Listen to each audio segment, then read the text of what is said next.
متكاوي يا شيخ حمدان. متكاوي ولابس كده ليه؟ مفيش وقت للشرح يا شيخ حمدان، ومفيش وقت للمناقشه كمان. المهم لازم تيجي معايا انت ومبروكه دلوقتي حالا. يجي معاك؟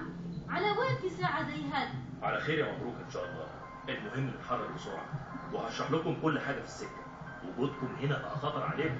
خطر ليش يا متكاوي؟ يلا بسرعه يا ابويا، كل دقيقه بتفوت إلها ثمن. طب والدجاجات هنسيبها هنا؟ هتسيب كل حاجه هنا. ها؟ هو مفيش غيره الولد الصغير المكار ده، يعني في عبيط وقاعد ينقل كل حاجه بيسمعها ويشوفها عندنا.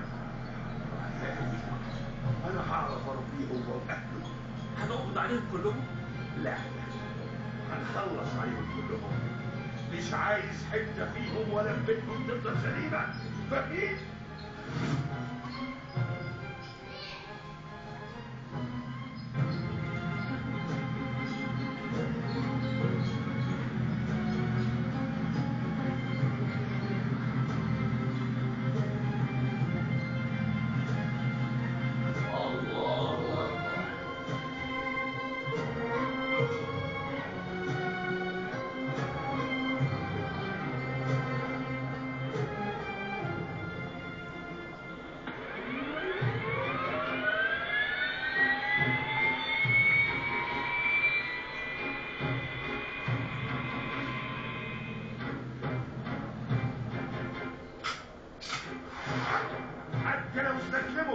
اضربوهم بالنار كلهم.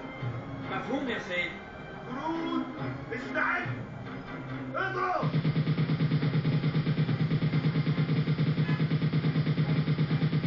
كفايه. مفيش حد. ايه؟ فهمني ايش اللي بيحصل هذا يا متكاوي؟ اللي بيحصل اننا بنهرب من الصهاينه قبل ما يقبضوا علينا. ويقبضوا علينا ليش؟ عشان عرفوا ان صالح كان بيخدعهم طول الوقت. بيخدعهم؟ قصدك ايش؟ مش وقت شرح دلوقتي يا شيخ حمدان. لما نوصل هشرح لك كل حاجه. لما نوصل على وين؟ لما نوصل مصر. ها؟ مصر؟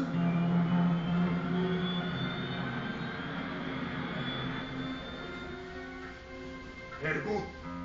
يعني ايه هربوا؟ هي الحكايه سعيده ولا ايه؟ دوروا عليهم في اي حته، شوفوهم مستخبيين فين. لا مش مسؤوليتي، لازم تلاقوهم، يعني لازم تلاقوهم. ايوه يا سيدي. لا هربوا، انا عارف انها مصيبه، بس انا خرجت 3 طيارات هليكوبتر تدور عليهم. انا نفسي مش مصدق، ولد صغير يعمل فينا كل ده، امال الكبار هيعملوا فينا ايه؟ لا ضروري يا سيدي، ضروري. لعبوها حلو قوي المسلمين المرة دي. لما نوصل أنا نفهم إيش اللي بيحصل هذا. ان شاء الله لما نوصل كلكم هتفهموا كل حاجه. أنا بحاول أفهم. انا هفهمك كل حاجه يا ابويا. بسرعة يا جماعة، ما اقدرش اقعد هنا اكتر من كده، الشمس هتطلع وهننتشر. دقيقه واحده، فاضل حد لسه ما خدناهوش. مين؟ هخليها مفاجاه. قلنا بلاش نور بالليل. سلموا نفسكم والا هنضرب في المليان. المفترض يوصلوا امتى؟ لو كل شيء مشي حسب الخطة يوصلوا مع أول خيط فجر. وتفتكر سيادتك الإسرائيليين هيقفوا ساكتين؟ لا طبعا، الإسرائيليين مش سهلين، واحنا كنا عارفين انهم ان آجلا أو عاجلا هيكشفوا اللعبة وهيبقى صالح في خطر. عشان كده كان لازم نخرجه من دايرة الخطر قبل ساعة الصفر اللي خلاص في العد التنازلي. يعني في احتمال الاسرائيليين يا فندم يدخلوا في اللحظه الاخيره؟ ده أكيد. طب والعمل إيه يا فندم في الحالة دي؟ من حسن الحظ إن عندنا خطة بديلة لمفاجآت اللحظة الأخيرة.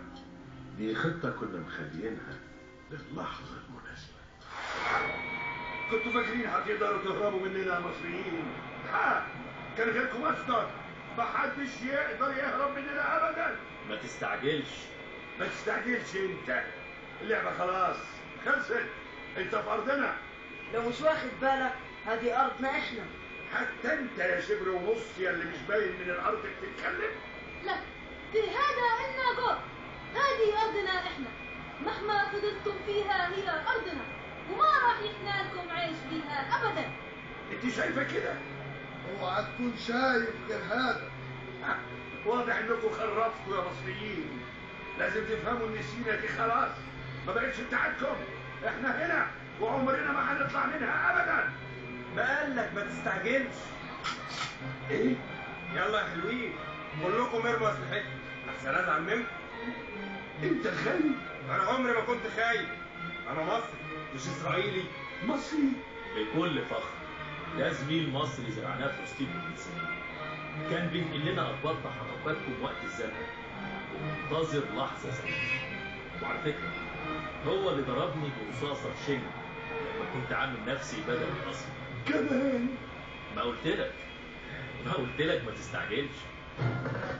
لا يا سيدي مش عارف ايه اللي حصل بالظبط سيادتك. ما فيش اي اتصال. لا حاولت اتصل بيهم 3 مرات وما فيش استجابه. كل الاحتمالات وارده يا سيدي. كل الاحتمالات. اكيد يا سيدي اكيد. راحوا فين دول؟ اسمع اخبار الطيارات الهليكوبتر ال3 ايه؟ لا خليهم 5. ايوه 5.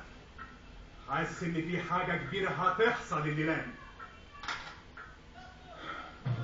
يا ترى في ايه بالظبط؟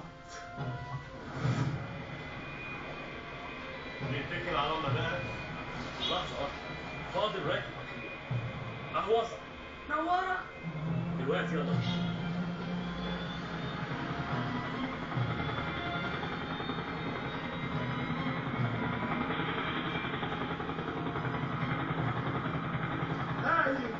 اصطادوهم قبل ما يهربوا.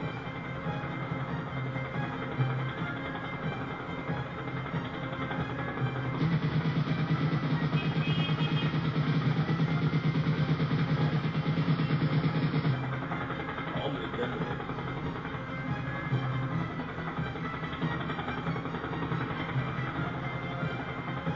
الله اكبر الله اكبر.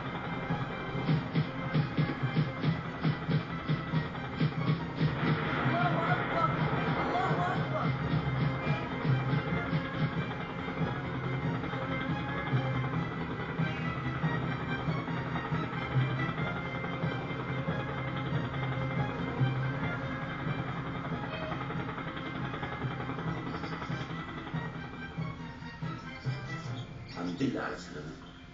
الحمد لله على السلامة يا بطل. انا مش فاهم حاجه. كلها ساعات وتفهم كل حاجه يا شيخ حمدان. ما تستعجلش. يا خيبتك يا جنرال كوهين. ما حدد ولا زي صالح ده يضحك عليا المده دي كلها. وبيت بشويه بيض وفراخ. هو في الحقيقه ما ضحكش عليا انا لوحدي.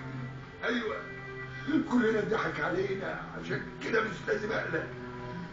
انا هروح اقابل المسؤول في تل ابيب وهواجهه بكل شجاعه واصارحه باللي جوايا.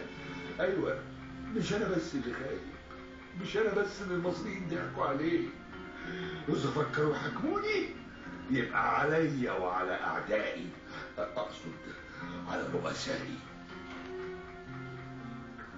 يعني المصريين ضحكوا عليك وغلبوك بعيل صغير. بقى بالذمه مش مكسوف من نفسك؟ المصريين خدعونا كلنا يا سيدي. ومش مكسوف تقولها؟ انا كنت بنفذ اوامر سيادتك وبس. نعم. معنى ايه بقى الكلام ده؟ ده اللي هقوله في اي تحقيق رسمي. فهمتك. يعني عايزني اسكت واكتم على اللي حصل زي ما تشوف سيادتك. على كل حال الموضوع ده هيفضل بيني وبينك. ومن حسن حظنا ان المصريين مش هيعملوا اكتر من كده. اكيد يا سيدي اكيد.